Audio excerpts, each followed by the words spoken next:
621장입니다. 찬양하라 내 영혼아 주께 영광 돌립니다. 621장입니다.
천지를 만드신 하나님 아버지를 내가 믿사오며 그 위아들 우리 주 예수 그리스도를 믿사오니 이는 성령으로 잉태하사 동정녀 마리아에게 나시고 본디오 빌라도에게 고난을 받으사 십자가에 못 박혀 죽으시고 장사한 지 사흘 만에 죽은 자 가운데서 다시 살아나시며 하늘에 오르사 전능하신 하나님 우편에 앉아 계시다가 저로서 산자와 죽은 자를 심판하러 오시리라. 성령을 믿사오며 거룩한 공예와 성도가 교통하는 것과 죄를 사하여 주시는 것과 몸이 다시 사는 것과 영원히 사는 것을 믿사옵나이다. 아멘.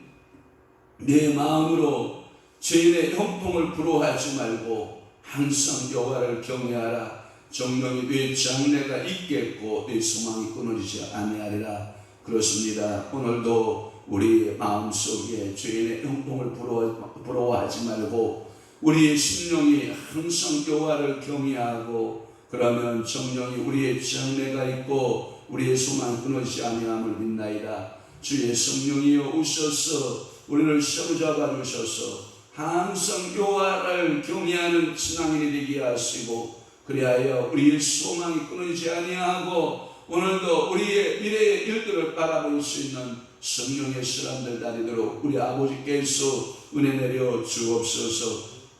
사랑하는 귀한 성도들을 하나님 아버지 이 새벽 재단에 모으셨사오니 주여 말씀에 은혜 받는 시간 되게 하옵소서. 저들의 간절한 기도와 소원이 우리 주님 앞에 성달리는 귀하고 복된 시간으로 우리 아버지께서 은혜 베풀어 주옵소서. 오늘도 이사야 말씀을 통하여 큰 은혜의 시간으로 우리 아버지가 축복하실 줄로 믿습니다. 저들의 소원에 만족하게 하옵소서. 응답 주옵소서. 예수 그리스도의 이름으로 축복하며 기도하옵나이다. 아멘. 하나님의 말씀 묵독하시겠습니다. 이사야 53장 7절에서부터 우리 9절 말씀까지 한 목소리로 합독하겠습니다. 시작. 그가 곤욕을 당하여 괴로울 때에도 그의 입을 열지 아니하였으며 마치 노조장으로 끌려가는 어린 양과 벌 깎는 자 앞에서 잠잠한 양같이 그의 입을 열지 아니하였도다. 그는 곤욕과 시문을 당하고 끌려갔으나 그 시대 중에 누가 생각하기를 그가 살아있는 자들의 땅에서 끊어짐은 마땅히 형벌 받을 내 백성의 허물 때문이라 하였으리요. 그는 강포를 행하지 아니하였고 그의 입에 거짓이 없었으니 그의 무덤이 아이들과 함께 있었으며 그가 죽은 후에 부자와 함께 있었도다. 아멘. 오늘 은혜 받으실 귀한 말씀의 제목은 고난에 대한 자세입니다. 고난에 대한 자세. 이 메시아 우리 예수 그리스도는 침묵과 순종이라고 하는 말씀입니다. 고난에 대한 자세, 예수께서 취하신 자세, 결정적 행동의 모습, 침묵에 섰다, 순종하셨다. 할렐루야. 오늘도 우리가 이 땅에 살아가면서 고난 없는 인생은 없거든요. 항상 우리에게 고난이 찾아오거든요. 그럴 때 우리가 취할 수 있는 두 가지 태도를 결정하셔야 돼요. 그게 하나가 뭐다? 침묵이다. 또 하나는 뭐다? 순종이다. 고난에 대하여 침묵하고 고난에 대해서 뭐하라? 순종하라. 그래서 고난에 대한 메시아의 자세가 침묵과 순종이었다라고 하는 것입니다. 십자가에 달리신 그리스도가 문자적으로 이것을 완성을 하셨어요. 그 말의 의미는 뭐냐면 실질적으로 예수께서 오셔서 고난당하실 때, 십자가의 형벌을 당하실 때에 예수님은 철저하게 침묵하셨고 순종하셨다라고 하는 거예요. 그것이 마태복음 26장 63절에 보면 예수께서 뭐 하시거늘 침묵하시거늘 대장이 이르되 내가 너로 살아계신 하나님께 맹세하게 하노니 네가 하나님의 아들 그리스도인지 우리에게 말하라 하실 때도 뭐 하셨다? 침묵하셨다. 또 하나 마태복음 27장 14절의 말씀에도 보면 한마디도 대답하지 아니하시니 역시 침묵하시는 예수님, 성도가 크게 놀라워하더라. 그러니까 우리 예수님께서 고난이 있을 때 뭐 하셨다? 취하신 방법이 침묵하셨다. 또 하나 요한복음 19장 5절 말씀에 보면 시작. 이 예수께서 가시관을 쓰고 자식옷을 입고 나오시니 빌라도가 그들에게 말하되 보라 이 사람이로다 하매 아멘. 그러니까 이 사람 누구예요? 예수 그리스도. 그는 고난 어떠한 그 고난 앞에서 예수 그리스도는 침묵하셨다라고 하는 말씀을 하고 있어요. 그러면 오늘 7절 말씀에 보면 여러분 즐겁게 합니다. 그가 곤욕을 당하여 괴로움을 당할 때에도 그는 입을 열지 않았다. 저를 7절을 다 보세요. 7절을 여러분들이 형광펜으로 빨간 형광펜이나 여러분 형광펜으로 주로 확 긋고 그 말씀을 여러분들이 암송할 수 있기를 바라요. 그가 곤욕을 당하여 괴로울 때에도 그의 입을 열었다 열지 않았다 열지 않았다라고 하는 거예요. 이 곤욕이라고 말할 때 신학자 와이브레이는 뭐라고 말하겠냐면 정말 육적으로 감당할 수 없는 극한의 고난을 말해요. 여러분 제가 우리 아버님을 생각해 보면 우리 아버님이 노동을 하실 때 시골에서 농사를 지었거든요. 그 농사 지었을 때 그 앓으시는 모습을 제가 보았거든요.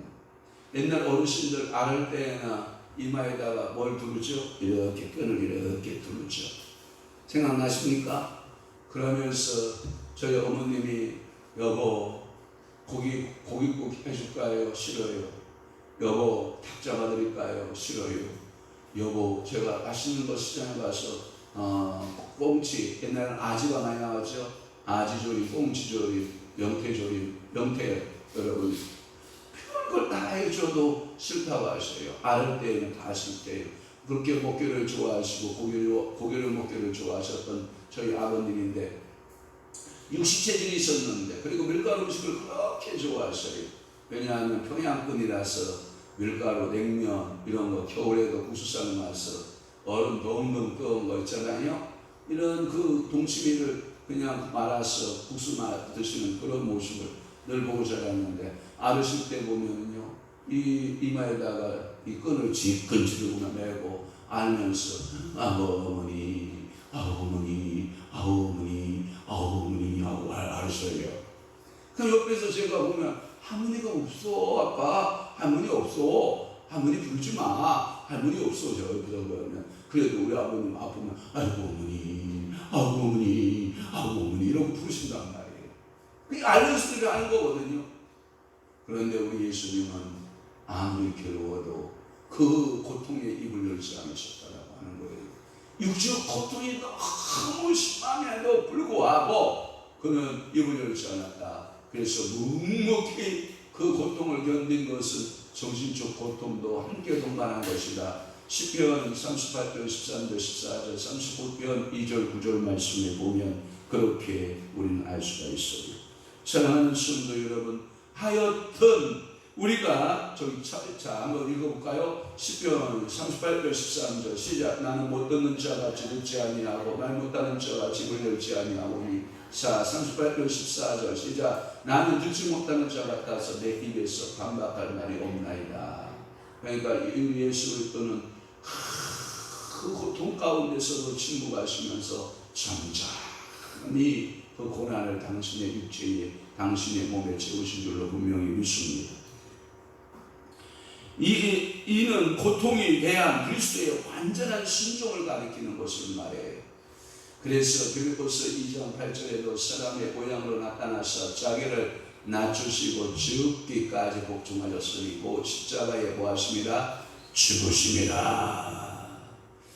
그것은 그가 그 고통이 하나님께서 주신 것을 아셨기 때문이다. 요한복음 18장 11절 시작. 예수께서 베드로더러 이르시되 칼집에 뭐하라? 끄시라. 아버지께서 주시는 잔을 내가 마시 아니하겠느냐 하시니라. 아멘. 그러니까 인류를 구원하시기 위해서 내 사랑 아버지가 나에게 고통을 허락하시고 준비하신 것은 내가 피하겠다, 피하지 않겠다, 피하지 않겠다라고 하는 거예요. 이것은 인간적으로 바라볼 때 위대한 인간성이기도 했다라고 하는 것을 우리는 알 수 있어요. 또 하나는 마치 도수장으로 끌려가는 어린 양이다라고 할 때 루린슨 신학자가 뭐라고 얘기했냐면 6월절 어린 양을 보라라고 하는 거예요. 6월절 어린 양. 여러분 세례 요한이가 예수께서 요단강에 수련받으러 오실 때 그 예수를 바라보고 요한이가 외쳤던 세례 요한이가 외쳤던 신내 요한이가 외쳤던 그 메시지를 우리는 잘 알죠. 보라 세상 죄를 지고 가는 하나님의 어린 양이로다 라고 그 요한이 그렇게 외쳤음을 우리는 알 수 있거든요. 그리스도는 세상 죄를 지고 가는 하나님의 어린 양이다. 요한복음 1장 29절 시작. 이튿날 요한이 예수께서 자기의 나오심을 보고 이르되 보라 세상 죄를 지고 가는 하나님의 누구다? 어린 양이다 라고 하는 거예요. 또 하나는 두 번째 말씀은 뭐냐면 털 깎는 자 앞에서 참정한 양 같다라고 하는 거예요. 이 털 깎는 자 앞에서 참정한 그 모습은 뭐냐면 이 첫째에 비해서 약한 것은 표현이지만 털을 깎이우는 양의 고통을 추측해 하는 표현이다라고 하는 거예요. 그러니까 양이 털을 깎을 때 매 하고 여러분 울지 않았다라고 하는 거예요. 그저 목자의 손에 자기를 맡겼다라고 하는 것을 우리가 알 수가 있어요. 또 하나는 8절에 보면 이런 말씀이 있어요. 그는 곤욕과 신문을 당하고 끌려갔다라고 하는 말씀이 있어요. 두 가지 단어 여러분들 즐거우셔야 돼요. 곤욕과 신문. 오늘 우리가 인생을 살다 보면 곤욕을 당하는 일이 생긴다라고 하는 거예요. 그는 극한 육적인 고통과 정신적 고통 중에서 신문을 당하고 끌려가 죽으셨다. 그는 마치 죽으실 때 뭐처럼 여겨졌다? 강도처럼 여기셨다라고 하는 거예요.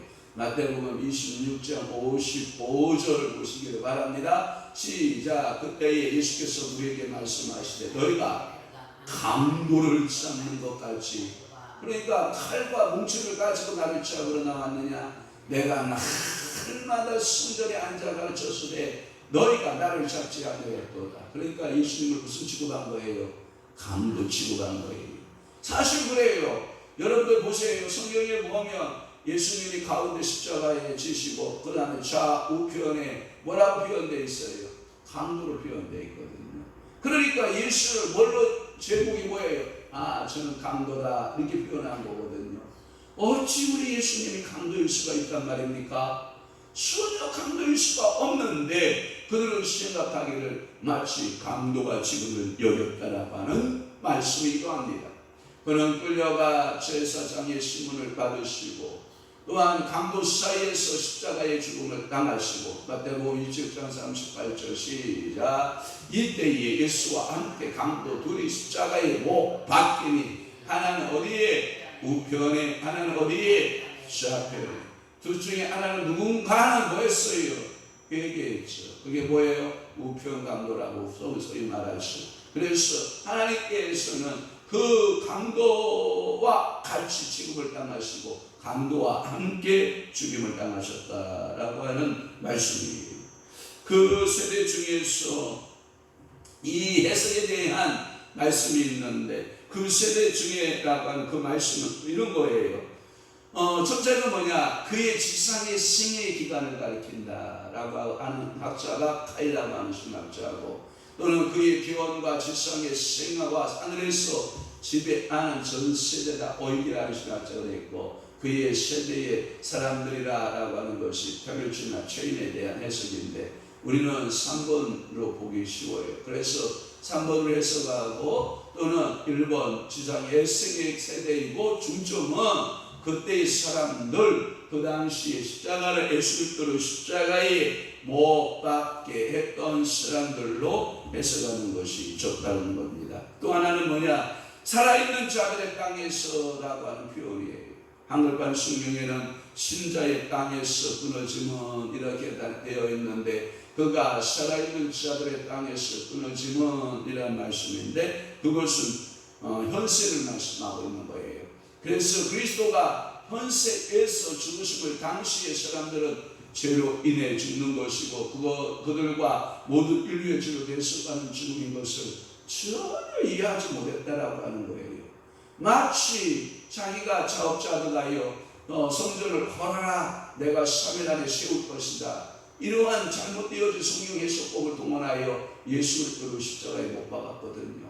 각가지 온갖 증언들을 세워서 비방하고 그 예수에게 모든 것을 뒤집어 씌워서 그는 죽여야만 했다라고 하는 거지요. 저 그리스도가 연세에 죽으심은 당시의 사람들로부터 그 자신의 죄로 인해 죽는 것이다, 그들과 모든 인류의 죄로 대속하는 죽인 것을 꿈에도 그들은 생각도 못했다라고 하는 것이 성경 해석인 것입니다. 또 하나는 9절 말씀에 보면 그는 강포를 행하지 아니하였고 그 입에 거짓이 즉 괴사가 없었다라고 하는 거예요. 예수님이 언제 거짓이 있었어요? 예수님은 진리신데요. 예수님은 하지 못하는 것 중에 하나가 뭐예요? 거짓말을 못하시고 거짓된 행동을 못하신다고요. 그는 말에나 행동에나 죄가 없었고 그의 행위에 강포한 것이 없었고 그의 앞에 거짓이 괴사가 없었다라고 하는 거예요. 즉 그는 무죄하셨다라고 하는 것입니다. 그것은 베드로가 고백합니다. 그 사도들의 증언 가운데 베드로전서 2장 22절에 보면 그는 죄를 범하지 아니하시고 그 입에 거짓도 없으셨다, 베드로가 그렇게 말합니다. 고린도서 5장 21절에 보면 바울은 또 어떻게 증언하냐?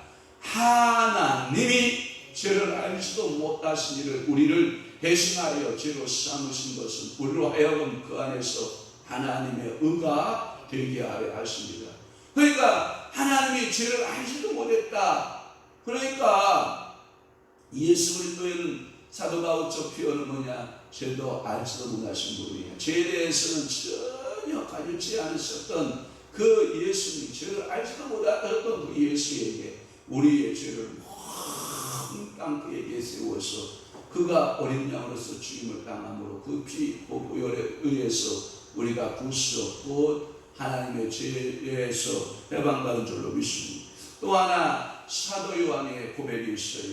베드로의 고백, 또는 바울 사도의 고백, 사도 요한의 고백은 요한일서 3장 5절에 보면 시작. 그가 우리 죄를 구하려고 없애려고 나타나신 것을 너희가 아나니 그에게는 죄가 있다 없다? 없느니라. 많은 사람들이 초대교회 때 이 문제를 가지고 이단들이 상단들이 막 나타나기 시작을 해요. 예수 그리스도는 완전하십니다. 또 하나는 예수 그리스도는 완전한 사람이다. 이렇게 하면 여러 가지 그 논쟁, 그런 결론은 정통적 우리의 신학적 정립은 뭐냐? 이성, 인성이 있고 신성이 있는데 일인격이다. 그러나 그는 죄는 없으시다. 이렇게 결론을 났거든요. 예수 그리스도에 대한 논쟁, 기독론 논쟁이라 이렇게 말하기도 하는데, 초대교회 때 이 기독론 논쟁이 굉장히 심할 때에 우리의 신학적인 정립은 뭐다? 예수 그리스도는 신성을 가지셨다. 예수 그리스도는 인성을 가지셨다. 그러나 이 이성은 두 가지의 성품은 일인격, 예수 그리스도는 한인격이신데 그는 하나님의 아들로서 죄가 있다 없다? 없다. 이게 우리의 신학의 전통적 신앙의 모습인 거예요. 우리는 이 말씀을 잡아야 돼요. 그래서 예수 믿는 것은 받은 정도만 도다. 예수 귀한 예수 믿음 도주소서. 구주 예수 지향. 우리가 그 예수를 우리가 나의 주 나의 하나님으로 섬기는 줄로 분명히 믿는 것입니다.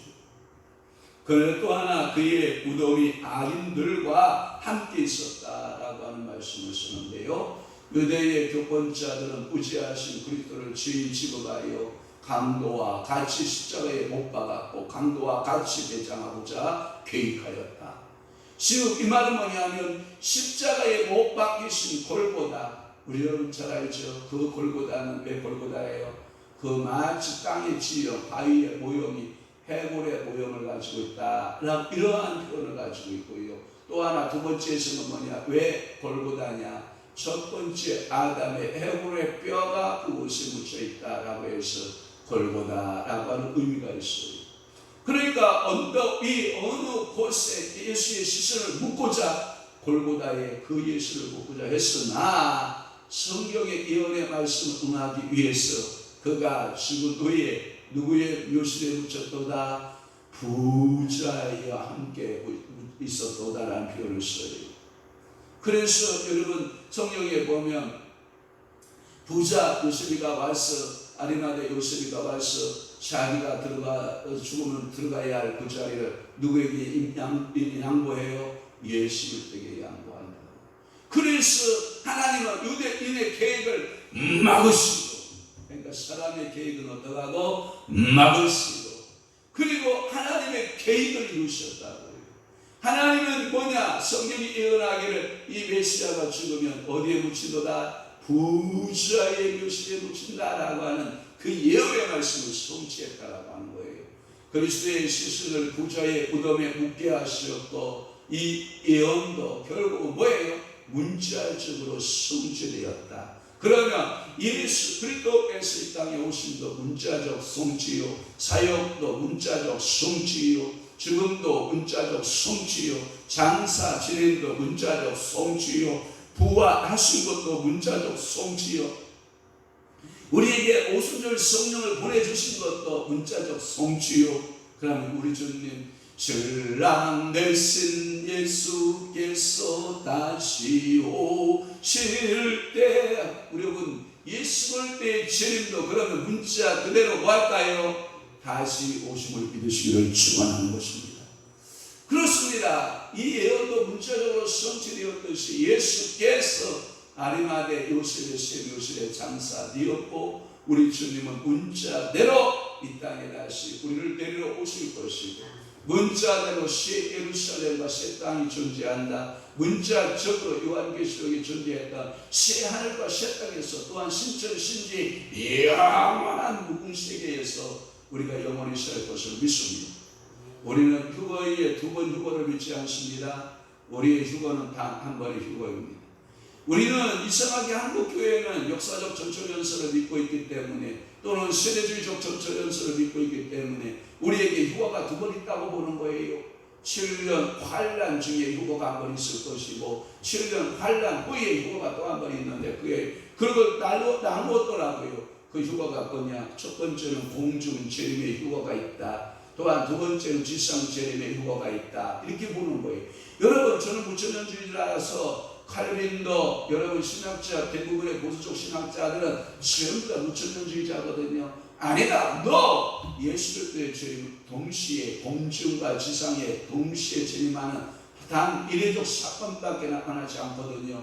그런데 우리 한국교회는 신앙하게 역사적 전초연주 또는 세대주의적 전초연수를 믿어서 두 번의 휴거수를 믿고 있는 것을 참 안타까운 사실인 것을 우리는 생각해 보는 거거든요. 사랑하는 성도 여러분, 문자대로 하나님의 역사는 돌아간다라고 하는 거예요. 그 말씀은 뭐냐면 문자라고 하는 것은 문서대로인데 그것은 뭐예요? 성경대로 역사한다. 아멘. 오늘도 하나님이 여러분들의 축복해 줄 이유가 있다 그러면 성경대로 하나님께서 기도하는 자 응답 주시고 하나님을 사랑하는 자가 뭘 받고 사랑함을 받고 그러기 우리는 성경대로 신앙하고 성경대로 복받고 성경대로 은혜 가운데 오늘 하루도 믿음으로 살아내는 귀한 성도들 되시기를 주님으로 축원합니다. 또한 오늘 목요일 영성 집회에 아마도 지혜종들이 많이 아마 찾아오게 될 것입니다. 오늘 시간 있으시면 여러분들이 점심도 못 하고 오신 분들 있으면 점심도 해서 잘 대접들을 하시고 그리고 간식도 커피도 여러분들이 대접하셔서 정말 행복한 오늘 목요 영성 집회가 될 수 있도록 목회자뿐만 아니라 성도들도 은혜 받고 함께 은혜 받는 귀한 영성 집회 되도록 여러분들이 준비하고 큰 은혜의 체험의 시간들이 되시기를 주님의 이름으로 축원합니다. 축복합니다. 기도하겠습니다. 좋으신 아버지 하나님, 오늘도 예수 그리스도께서 고난을 당하셨는데 우리 예수님은 그 고난에 대한 두 가지의 자세를 취하셨습니다. 침묵하셨습니다. 순종하셨습니다.